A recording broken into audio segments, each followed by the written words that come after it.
Sharper Point Commentary. For the last few months, we've been talking about a huge problem facing our state's children. A huge problem that will greatly affect their future.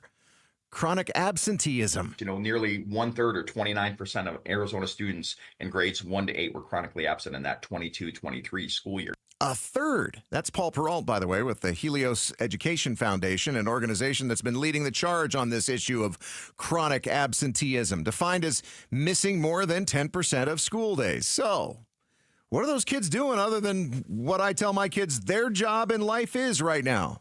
Being a student. Sometimes they're helping out and working jobs. Some of those students might be helping or babysitting younger brothers and sisters. And then some of them, you do have to wonder, are they out and getting in trouble or having doing other things that they shouldn't be? Obviously, this affects the kids who are being truant the most or playing hooky or whatever old-fashioned term you want to use. You're going to be more disengaged. And ultimately, by the time you get to high school, that's where we see more and more students either drop out or they finish and graduate high school unprepared for the workforce or college.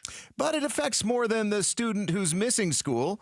It affects all the students in that same classroom. And so it really throws off instructional time if that teachers have to finding time within that class period to work with these different groups of students. And that's where we really start seeing the struggle. Yeah, the man who oversees Arizona's public schools, Superintendent of Public Instruction Tom Horn, has called the problem disastrous, and he'll be addressing it at a State Board of Education meeting today, where he's expected to begin proposing solutions.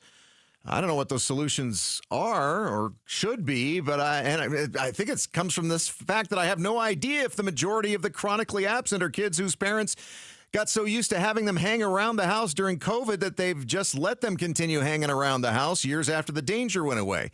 If this problem is mostly caused by parents who don't give a crap, or if this are kids really who are skipping school on their own without mom and dad noticing, or more likely the case, without mom noticing because dad isn't around and mom has to work 2 jobs, leaving her with little time to keep track of the kids, or I don't know. But ultimately, parents or other guardians of children have to be held responsible because kids don't know what's best for them, as demonstrated by my gifted 9-year-old who thinks it's okay to ask for candy for breakfast.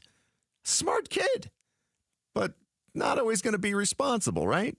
In Arizona, children ages 6 through 16 are required to attend school full-time unless they have an excused absence. Truancy can be pretty tough for as far as legally goes, because that can have consequences for both the child and their parents, including criminal charges for the parent, a fine of up to $500 for each child, a possible jail sentence of up to 30 days for the kid.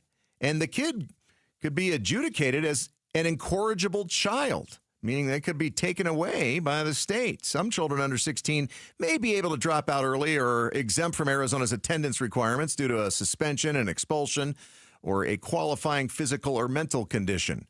But really, ultimately, this comes down to the parents keeping track of their kids and being held responsible, because kids can't be held responsible for themselves. But I don't know about, throwing a mom who's working 2 jobs in jail so she can't work that job, or even hitting her with a $500 fine. So the kid will have to maybe work more hours to make ends meet. Thanks for watching Sharper Point. Click to see more from Arizona's morning news and tap the button in the middle to subscribe.